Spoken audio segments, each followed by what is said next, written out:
तो आज मैं आपको एक अनोखी रहस्यमय कहानी सुनाऊंगी। अगर आप चैनल पर नए हैं तो अभी सब्सक्राइब कर ले। यह मेरा दूसरा नया चैनल है ताकि और भी रहस्यमय कहानी सबसे पहले आप तक पहुंचे तथा कहानी पूरा देखे, क्योंकि अंत में एक अनोखा रहस्य छुपा है। धन्यवाद। तो सुनिए। विंध्याचल पर्वत की सबसे भव्य और उपजाऊ भूमि पर समृद्धिपुर नाम का एक विशाल राज्य था। ये राज्य अपनी अतुलनीय धन संपदा, विशाल सेना और आधुनिक व्यवस्था के लिए प्रसिद्ध था।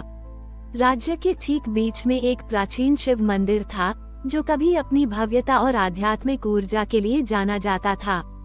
हर श्रावण मास में प्रजा शिवज बड़ी ही को श्रद्धा पूर्वक भेंट अर्पित करती थी, यह मानते हुए कि शिवजी की कृपा से ही उनका राज्य फलता फूलता है।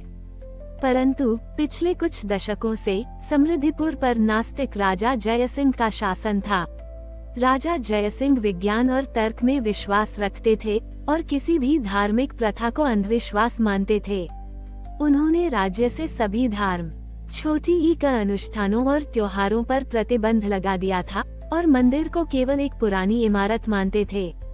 वे सोचते थे कि केवल उनकी बुद्धि और सेना ही राज्य को सुरक्षित रख सकती है, न कि कोई देवी देवता। उनमें आस्था और आध्यात्मिक मूल्यों की भावना कम हो गई थी और हर कोई केवल भौतिकवादी सुखों में डूबा रहता था। इस बदलती हुई मानसिकता का परिणाम ये हुआ कि भले ही राज्य धनवान था, पर उसमें सच्ची शांति और संतुष्टि नहीं थी। लोगों के बीच अविश्वास और स्वार्थ बढ़ने लगा था। शिव मंदिर, जो कभी जीवंत था, अब वीरान और उजाड़ हो गया था। उसकी प्राचीन शिवलिंग पर काई जम गई थी और उसकी आभा पूरी तरह से लुप्त हो गई थी। राज्य में एक अजीब सी अशांति और निराशा फैल गई थी।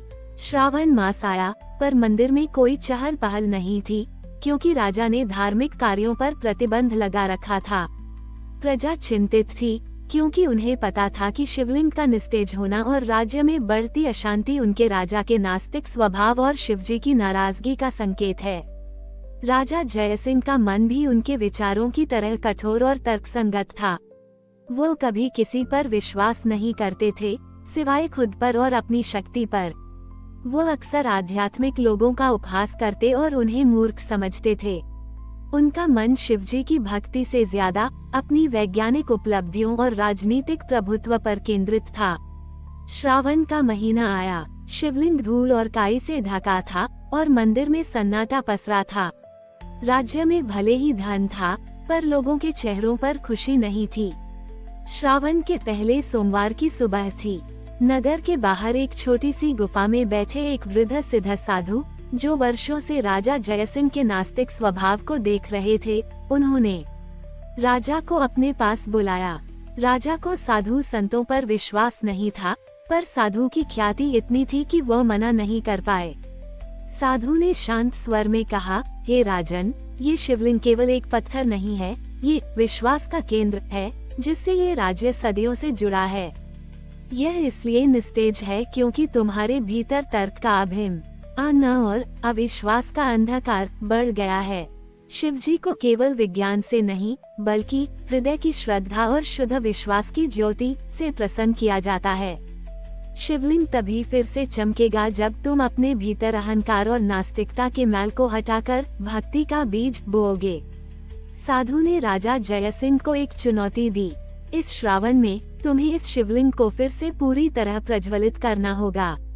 तुम्हें इसके लिए कोई सेना या धन का उपयोग नहीं करना है, बल्कि अपने भीतर की सबसे बड़ी बाधा का त्याग करना होगा। तुम्हें इसे प्रज्वलित करते समय अपने भीतर के अविश्वास, तर्कहीनता और आध्यात्मिक रीना को मिटाकर शुद्ध प्रेम और निस्वार्थ श्रद्धा का भाव लाना होगा। तुम्हें अपने हाथों से केवल विश्वास के भाव से प्रतिदिन इस शिवलिंग को शुद्ध जल से धोना होगा, मानो तुम अपने हृदय को ही धो रहे हो। ये तुम्हारा विश्वास तप होगा। याद रखना, जब तक तुम्हारे भीतर का अंधेरा नहीं हटेगा, तुम्हें शिवजी का वास्तविक प्रकाश नहीं मिलेगा। राजा जयसिंह ने चुनौती सुनी। उसे यह काम असंभव लगा। वह कैसे अपने जीवन भर की मान्यताओं को छोड़ सकता था और एक पत्थर के लिए रोज रोज पानी धो सकता था। पर साधु की आंखों में उसे एक अजीब सी शक्ति और दृढ़ता दिखी। उसे अपने भीतर एक अज्ञात प्रेरणा महसूस हुई। उसने सोचा, ठीक है, मैं यह करके देखता हूँ। अगर शिवलिंग सच में चमक उठा तो शायद मुझे भी कुछ मिलेगा। उसने चुनौती स्वीकार कर ली, पर अभी भी उसके मन में संदेह और अपने नास्तिक स्वभाव की एक छोटी सी छाया थी। राजा जयसिंह ने चुनौती स्वीकार तो कर ली, पर अभी भी उसके मन में संदेह और अपने नास्तिक स्वभाव की एक छोटी सी छाया थी। श्रावण के पहले सोमवार की शाम से उसने प्रतिदिन शिव मंदिर जाना शुरू कर दिया। वो अपने शाही वस्त्र त्याग कर एक साधारण धोती पहनता और अपने हाथों से कुएं से जल भरकर शिवलिंग पर अर्पित करता। यह एक अभूतपूर्व कार्य था। राजा, जिसने कभी किसी देवता के सामने सिर नहीं झुकाया था, वह अब एक साधारण व्यक्ति की तरह सेवा कर रहा था। उसे यह बहुत कठिन लगा। उसका मन हमेशा अपनी पिछली मान्यताओं और तर्कों में उलझा रहता था। उसे एहसास हुआ कि जो ज्ञान उसे कभी उसकी सबसे बड़ी ताकत लगती थी, वही अब उसके लिए सबसे बड़ी बाधा बन रहा था। उसका अविश्वास ही उसके भीतर अशांति का कारण था। धीरे धीरे जैसे जैसे राजा जयसिंह हर दिन निस्वार्थ भाव से शिवलिंग को शुद्ध जल से धोता गया, उसे केवल शारीरिक श्रम ही नहीं, बल्कि एक आंतरिक बदलाव भी महसूस हुआ। हर सुबह जब वह ठंडे जल से शिवलिंग का अभिषेक करता, तो उसे अपने भीतर के तर्क के शोर और आध्यात्मिक घृणा को शांत करना पड़ता था। उसका ध्यान अब अपनी सत्ता या विज्ञान पर नहीं, बल्कि प्रत्येक बूंद की शुद्धता और आस्था की शक्ति पर केंद्रित हो गया था। यह अभिषेक केवल पानी डालना नहीं था, यह उसके आत्मा का शुद्धिकरण बन रहा था, शिवजी को अर्पित एक तपस्या। वो अब किसी को कुछ साबित करने के लिए ये सब नहीं कर रहा था, बल्कि अपने भीतर की शांति और उस पुराने श्वास के भाव को वापस लाने के लिए कर रहा था। श्रावण का अंतिम सप्ताह चल रहा था। शिवलिंग अभी भी निस्तेज था और राज्य में निराशा गहरी थी। राजा जयसिंह लगभग थककर चूर हो चुका था। उसके शरीर में ऊर्जा कम थी, पर उसके मन में एक अद्भुत शांति थी जो उसने पहले कभी अनुभव नहीं की थी। एक शाम जब वह शिवलिंग का अभिषेक कर रहा था, तो उसने देखा कि एक छोटी सी गिलहरी जो प्यास से बेहाल थी, मंदिर के सूखे सरोवर के पास गिरी हुई थी।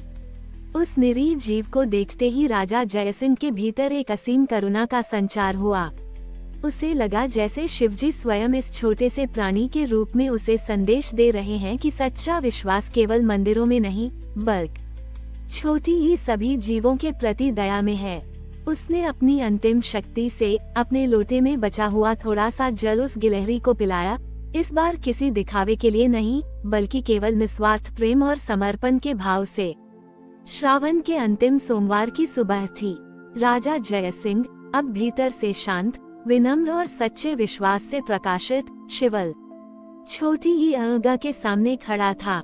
उसने धीरे से अपने हाथ जोड़े और अपनी आत्मा से निकली शुद्ध श्रद्धा को शिवजी को अर्पित किया। उसने कोई तर्क नहीं दिया, न ही कोई वैज्ञानिक व्याख्या खोजी। उसने बस अपने हृदय के भीतर से उस अटूट विश्वास की ज्योति को प्रवाहित करने का प्रयास किया जो उसने अपने तप से अर्जित किया था। और तभी एक अद्भुत चमत्कार हुआ।